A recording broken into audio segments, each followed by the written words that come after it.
পবিত্র রমজান মাসকে সামনে রেখে নরসিংদীর বাজারে নিত্যপণ্যের দাম বাড়া নিয়ে ক্রেতাদের মধ্যে বাড়ছে উদ্বেগ। এ বিষয়ে বিস্তারিত জানাতে জেলার ভেলানগর বাজার থেকে সরাসরি যুক্ত হচ্ছেন আমাদের প্রতিনিধি সোহাগ মিয়া। সোহাগ, যেমনটা বলছিলাম যে নিত্যপণ্যের দাম বাড়ায় ক্রেতারা উদ্বিগ্ন, কতটা আসলে দাম বেড়েছে নিত্যপণ্যের এবং এ ব্যাপারে ক্রেতা এবং বিক্রেতারা কি বলছেন, বিস্তারিত জানাবেন। রমজান মাস শুরু হওয়ার আগে কিছু অসাধু ব্যবসায়ী রয়েছেন যারা নিত্য প্রয়োজনীয় পণ্যের দাম বাড়িয়ে দিয়েছেন। আর এই দাম বেড়ে যাওয়ার কারণে এখানকার যারা সাধারণ ক্রেতা রয়েছেন তাদের মধ্যে উদ্বেগ বাড়ছে। বিশেষ করে নিম্ন আয়ের এবং খেটে খাওয়া যে মানুষগুলো রয়েছেন তারা বলছেন যে সারা বছর নিত্য প্রয়োজনীয় পণ্যের দাম স্থিতিশীল থাকলেও এখন রমজান মাসে ঘিরে কিছু অসাধু ব্যবসায়ী প্রতিটা পণ্যই দাম বাড়িয়ে দিয়েছে। ফলে এখানকার যারা খেটে খাওয়া মানুষ আছে তাদেরকে রমজান মাসে বিপাকে পড়তে হতে পারে। তবে এখানকার বিক্রেতারা বলছেন উল্টো কথা। তারা বলছেন যে নিত্য প্রয়োজনীয় পণ্যের দাম সারা বছর যেরকম স্থিতিশীল ছিল এখনো কিছুটা স্থিতিশীল রয়েছে।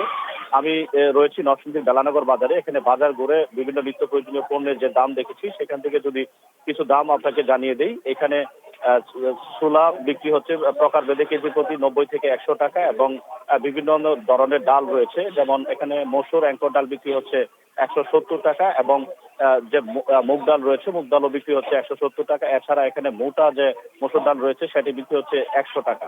এছাড়া এখানে রমজানের আরেকটি নিত্য প্রয়োজনীয় জিনিস পেঁয়াজ, রসুন। পেঁয়াজ বিক্রি হচ্ছে 55 টাকা এবং রসুন বিক্রি হচ্ছে 120 টাকা। এছাড়া আদা বিক্রি হচ্ছে 140 টাকা।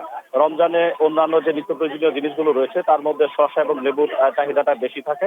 এখানে প্রতি কেজি শসা বিক্রি হচ্ছে 80 টাকা এবং লেবু বিক্রি হচ্ছে প্রকার ভেদে 80 থেকে 140 টাকা পর্যন্ত। রমজানের আরেকটি প্রয়োজনীয় পণ্য হচ্ছে খেজুর। আর এই খেজুর বিভিন্ন ধরনের খেজুর নরসিংদীর বাজারে দেখা গেছে এবং এই খেজুরগুলো প্রকার ভেদে 200 টাকা, 220 টাকা থেকে শুরু করে 1500 টাকা পর্যন্ত বিক্রি হচ্ছে।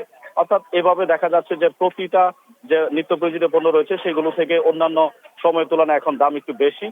ফলে এখানকার যারা সাধারণ ক্রেতা রয়েছেন তারা বলছেন যে এই দামগুলো যদি লাগাম টানা যায় তাহলে সাধারণ ক্রেতাদের জন্য সুবিধা হয়। এই ছিল নরসিংদী থেকে আমার কাছে বাজার দরের সবশেষ খবর।